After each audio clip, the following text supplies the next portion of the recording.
release to go to till the release of the movie, and there's a bunch of new pictures on USA Today, just like there was with Lion, the Witch, and the Wardrobe.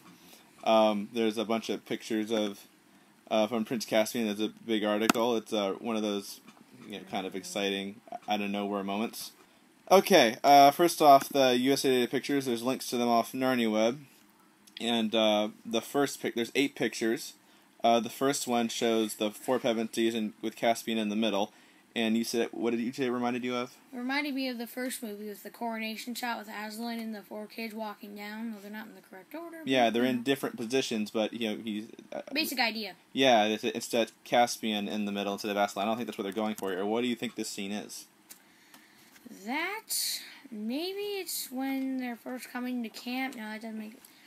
Maybe it's when they're like writing up the challenge to Mira, something like that. So maybe it's like, I don't know, returning from the challenge. Maybe they all go to the challenge in here or something, and they're all returning. And I don't know. I mean, we saw a shot similar to this in the video blog where they were all standing there.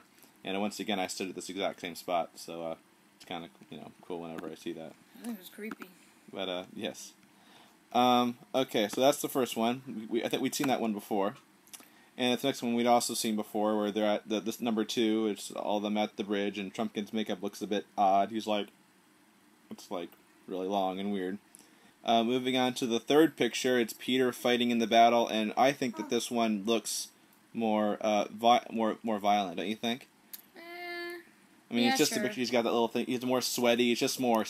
It seems like a more savage place than I remember. I think that's kind of what I'm saying. Picture number 4 is shows Sergio Castellito, Miraz, with his face guard off, or mask, or whatever. And tell me what you think of the look of Miraz. Good overall, except I think he looks sort of like Trumpkin, the actor. Like Peter Dinklage, you mean? Yeah, I think with the makeup on. I suppose. Well, it's interesting that, of course, they're going to pull a Spider-Man here, where somehow their masks just happen to get knocked off so we can see their faces, Next thing you know, they'll be doing a dance-off instead of a sword fight. Yeah. That's how they'll keep the PG rating. They'll do a dance-off instead of a sword fight. And, of course, they can just use because the actors really did, use music on set, so that would work out pretty well. Let's see. So I love the design. In the background of this shot, you can see there's a throne. It's got the star on it, so it must be a Telmarine thing. I guess they bring it out there and put it there, perhaps sort of to, what do you think? Why do you think that's out there? I think Miraz wanted to wait around standing there. He's probably just waiting. Well, my idea is that that's probably it, but also it's sort of to symbolize that they're fighting for the throne. Just sort of, that's the thing they're fighting over right there. It's like a visual that we can have. Like a throne to well, me. It represents what they're fighting for, I think. I think that's what it is, but yeah, whatever. And picture number 5 shows Caspian and Nicobrick running through the woods. First off, what do you think of Nicobrick as far as the look? Very good. Very much how I pictured him. I was kind of hoping his beard would be darker. But yeah, pretty close to how I pictured him. Let's see, what does Warwick Davis say here? Oh, I'm sorry, Andrew Adamson says that Warwick Davis brings a warmth to every character he does. He says, I did not intend to have Nicobrick as likable as he is. At first he is just sarcastic, but then he takes a dark turn. That's interesting. Sarcastic, I guess you could say that. He's kind of... You can keep on saying that until Miraz is fed us to his dogs. He's kind of a sarcastic character in a way, So that seems fair enough. Witty. Most interesting thing about this picture to me is that it seems to confirm... not confirm, but it supports the idea that... the theory that when Peter and Caspian were seen fighting in that press video blog, that it's a case of mistaken identity, which sounded very unlikely to me. But perhaps they're saying, oh, there's someone coming, and it's some people they don't recognize, and they don't see Trumpkin for some reason. So maybe this is Caspian and Nicobrick, running through, and then Caspian jumps out, Peter doesn't know who Peter is, so they start fighting, and it's like, oh, I'm Peter, or whatever, I don't know how it works out. Maybe for some reason the group gets split up. Could be. That's also very possible. But, the thing I'm seeing, also, Caspian has his cape on in the shot. In the video blog, Caspian doesn't have his cape on where they're fighting, although it could get knocked off. Could be the whole Jedi thing, like you said, where the capes come off, or the just takes off before they fight, or whatever. But these woods also look very similar to when they fight, so that's a possibility. So I thought it was very unlikely, the mistaken identity theory, but it's because of this picture, I think it's possible. Picture number 6 is Edmund fighting with 2 swords. The most interesting thing here is Adamson says he is more likable this time, especially since he is the first one to back Lucy when she thinks she spies Aslan. First off, we know that they do have that where Lucy spies Aslan or thinks she sees Aslan in the movie. Excellent. Yahoo. Second, Edmund is the first to believe her.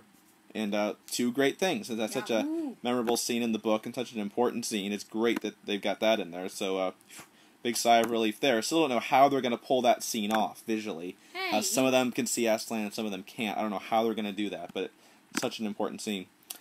Picture number 7 is the treasure chamber. What do you think of the look of the treasure chamber? Overall, I don't like it, but hey, wait. The short cases, that confirms my theory that the gifts are in there, because look, he's standing right next to us. Maybe each one has a gift in it. Yeah, it's possible. Wait, then why are there 4? Oh, I don't know. Well, Edmund has... His is just empty. He just got an empty chest, I guess. Haha! But, full of gold. Overall, I like the look of the treasure chamber. I'm disappointed the scene doesn't appear to take place at night, with the torch. I thought that'd be really kind of creepy. I'm disappointed that it has light flooding into it. Yeah, I also don't like the fact that it looks so damaged. I always liked the idea of the treasure chamber was this untouched place. Everything else is rubble. Here's this untouched place that's been preserved, and they can kind of look back, Anyway, it sounds sort of creepy. But overall, I do like the design of it, Pretty much, once again, 2 design of cabinets for Prince me. Caspian is great. The 8th picture is a picture of Aslan we've already seen from Lion, the Witch, and the Wardrobe. It's nothing. Now, let's get on to the interview. We don't have much time left here. The interview, here's a quote from Adamson. It said, I wanted the last one, Lion, the Witch, and the Wardrobe, to have a sense of newness and wonder, as seen through Lucy's eyes. This one is more of a boys' movie. It's a harsher world. The villains are human and lends a more realistic attitude. I like the idea of it being realistic in comparison to Lion, the Witch, and the Wardrobe. That Lion, the Witch, and the Wardrobe is more idealized. Prince Caspian's more harsher, So I like the idea of a realistic Narnia. Initially it makes you go, but comparing it. But I like the idea of Prince Caspian being comparatively more realistic and harsher than Lion, the Witch, and the Wardrobe. But here's the big issue. Adamson says, Susan really kicks butt in this film, and Lucy gets to use her dagger. Georgie would have complained loudly if she hadn't. Papa Well proudly notes, I shoot lots of people with my arrows. Ah! A curse on you, Andrew Adamson! May all your children be born naked and illiterate! So annoying! Okay, but here's the... Okay, tell me why you don't like this, David. It's freaking Susan. Okay, what's wrong with Susan fighting? That's Tell not me. her character, Andrew Yeah, Adamson. you see? I curse you! Yeah, that's... I curse you! That's exactly the point. It's not... Don't even spring up. Battles are ugly when women fight. I actually think I like the idea that Lucy's going to be fighting. I think she fights an horse and his boy, and it seems very in her character. I'm actually kind of exciting to see Lucy fight. That seems, even though it's not in the book. But Susan, total 180-degree turn away from her character. Particularly when they lost count. Like Susan, How many people oh she my killed? god, so many examples. It's true. So many examples of in Horse and His Boy, Susan of course stayed back to fight, and she was hesitant to shoot the bear and everything, and she hated killing things. I mean, it's Andrew Adamson made all your fart jokes never be funny in Shrek.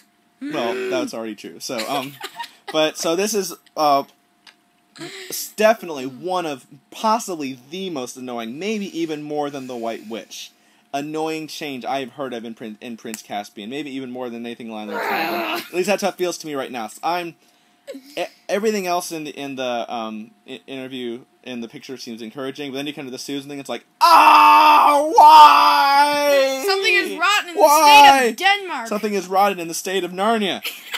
But no, something rotten is rotten in the state of Susan's psychotic abilities. We're gonna have a conversation. I think there's a lot to talk about because of this. So we're gonna sign off and we're out of time anyway. So 115 days to go. There's a lot of little positives, but one big negative. It's hard to believe there's only 4 months to go, which just kind of hit me the other day. So getting closer and closer. It's hard to believe that Susan's going to kill over 14 people.